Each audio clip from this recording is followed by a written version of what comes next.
ক্ষেত্ৰত আচলতে চৰকাৰখনে যি তদন্ত প্ৰক্ৰিয়া চলাইছে SITৰ জৰিয়তে সেইটোত আমি সন্তুষ্ট নহয় আৰু আপোনালোকে নিশ্চয় লক্ষ্য কৰিছে যে এই তদন্ত প্ৰক্ৰিয়াত এই সিঙ্গাপুৰত থকা আসাম এছ'চিয়েশ্যনৰ যিবিলাকে আচলতে জুবিন দাক লগত লৈ ইয়ত পাৰ্টি কৰিছিলে তেওঁলোকক কেৱল আপোনাৰ ষ্টেটমেণ্ট লৈ এৰি দিয়া হ'ল গতিকে এই ক্ষেত্ৰত আমি সদায় কৈ আছিলোঁ যে সেই লোকসকল যিহেতু ভাৰতৰ নাগৰিক অসমৰ নাগৰিক যেনেকৈ শ্যাম কানু আৰু সিদ্ধাৰ্থ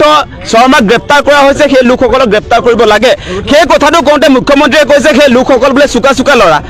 চুকা ল'ৰা হ'লে আপোনাৰ এই সিঙ্গাপুৰত ইয়ত পাৰ্টি কৰি জুবিন দাক হত্যাৰ মুখলৈ ঠেলি দিব পাৰিব নেকি সেই মৌলিক প্ৰশ্নটো আমি মুখ্যমন্ত্ৰীক উত্থাপন কৰিছোঁ আৰু এই মুহূৰ্তত তেওঁ মানে ৰাজ্যৰ মুখ্যমন্ত্ৰী হোৱাৰ পাছত ৰাজপথত অহাৰ যিটো কথা কৈছে আজি আপোনাৰ আমি দেখিছোঁ যে কেবিনেট মন্ত্ৰীবিলাক ৰাজপথলৈ আহিছে জয়ন্ত মল্ল বৰুৱা ৰাজপথলৈ আহিছে পীযুষ হাজৰিকা আহিছে পবিত্ৰ মাৰ্ঘেৰিটাও ৰাজপথলৈ আহিছে মানে চৰকাৰ এখনৰ এই মন্ত্ৰীবিলাকৰ ৰাজপথত অহা কামটো নহয় তেওঁলোকৰ কাম হ'ব লাগে এটা কটকটীয়া চাৰ্জশ্বিট দাখিল কৰা SITৰ জৰিয়তে পানী নখৰকা তদন্তৰ কথা যে কৈ আছোঁ সেই ব্যৱস্থাপনা চৰকাৰে কৰিব লাগে চৰকাৰে কাৰ বিৰুদ্ধে এতিয়া প্ৰতিবাদ কৰিবলৈ আহিব এতিয়া ন্যায়পালিকা গো বেক বুলি আপোনালোকে চিঞৰিব পাৰিব নেকি প্ৰতিবাদ কাৰ বিৰুদ্ধে হ'ব এতিয়া প্ৰতিবাদ ডেফিনেটলি আচলতে যিবিলাক অভিযুক্ত যিবিলাকে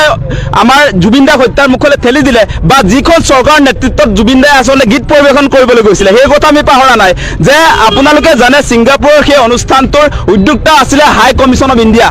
সেই কথা আমি পাহৰি যোৱা নাই গতিকে হাই কমিশ্যন অফ ইণ্ডিয়া ছিংগাপুৰলৈ আমাৰ প্ৰাণৰ শিল্পী আমাৰ হিয়াৰ স্পন্দন আজি জুবিন দাক তালৈ মাতি নি যে হত্যাৰ মুখলৈ ঠেলি দিলে আৰু ছিংগাপুৰত থকা অৱস্থাত ভাৰত চৰকাৰৰ হাই কমিশ্যনে যে জুবিন দাৰ নিচিনা এগৰাকী ব্যক্তি এগৰাকী শিল্পীক কোনো ধৰণৰ দায়বদ্ধতা যে নলয় তেওঁ কি খাইছে তেওঁ ক'ত কেনেকৈ আছে সেই কোনো ধৰণৰ খা খবৰ যে নাৰাখিলে যাৰ পৰিণতিত আজি জুবিন দা আমাৰ মাজত নাই সেই কথাবিলাক আমি পাহৰি যোৱা নাই আপোনালোক সকলোৱে জানে যে নৰ্থ ইষ্ট ইণ্ডিয়া ফেষ্টিভেল কেৱল শ্যাম কানু মহন্তই পতা নাই সেই অনুষ্ঠানটোৰ পৃষ্ঠপোষক ভাৰত চৰকাৰ সেই অনুষ্ঠানটোৰ পৃষ্ঠপোষক অসম চৰকাৰ গতিকে আমি মনত ৰাখিছোঁ যে আজি গভৰ্ণমেণ্ট গাফিলতিৰ কাৰণে আজি অসম চৰকাৰ মুখ্যমন্ত্ৰী আজি ভাৰত চৰকাৰ হাই কমিশ্যনৰ গাফিলতিৰ কাৰণেহে আজি জুবিন দা আমাৰ মাজত নাই গতিকে সেই কথা বতৰাবিলাক আমি মনত ৰাখিছোঁ আৰু তদন্ত প্ৰক্ৰিয়াটোত আপোনালোকে দেখিছে শ্যাম কানু মহন্তৰ ঘৈণীয়েক নিজেও আচলতে নৰ্থ ইষ্ট ফেষ্টিভেলৰ উদ্যোক্তা আজিৰ দিনটোলৈকে তেওঁ গ্ৰেপ্তাৰ নকৰিলে আজি আমি খবৰ লাভ কৰিছিলোঁ আপোনালোকে জানে যে হোটেল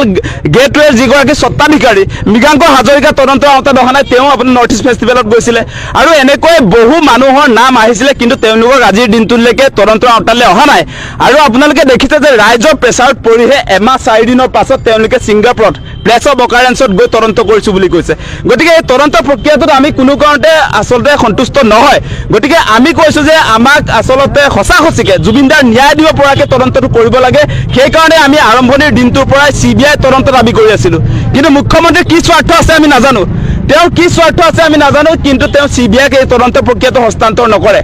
গতিকে এই তদন্ত প্ৰক্ৰিয়াটোত আপোনালোকে দেখিছে যে SITয়ে চিল কৰা শ্যাম কানু মহন্তৰ ঘৰ তলা খুলি তেওঁৰ ঘৈণীয়েকে তাত ৰাতি বসবাস কৰিব পাৰে তাত থাকিব পাৰে শুব পাৰে সেইটো কেনেকুৱা তদন্ত সেই কথা আপোনালোকে বিবেচনা কৰি চাওক গতিকে সেইকাৰণে তদন্ত প্ৰক্ৰিয়াটো গাফিলতি যে আমি দেখিছোঁ সেইকাৰণে মুখ্যমন্ত্ৰীয়ে এতিয়া তদন্ত প্ৰক্ৰিয়াটো যে অলপমান আপোনাৰ দুৰ্বল হৈছে বহুত দুৰ্বল হৈছে সেই দুৰ্বলতাৰ কাৰণে নিজে ৰাজপথলৈ আহিম বুলি কৈছে গতিকে তেওঁ ৰাজপথলৈ আহিব পাৰিলেহেঁতেন যদি CBIক তদন্তৰ দায়িত্বটো দিয়া হ'লে এতিয়া তেওঁ নিজৰ বিৰুদ্ধে এতিয়া ৰাজপথলৈ আহিব নেকি তেওঁ সেই কথাটো আমাক বুজাই দিব লাগে প্ৰথমতে যে তেওঁ যে আপোনাৰ নিজে SIT গঠন কৰিব নিজে ৰাজপথলৈ সেইটো কেনেকুৱা কথা ৰাইজক বিপথে পৰিচালিত কৰিবৰ কাৰণে নহয় জানো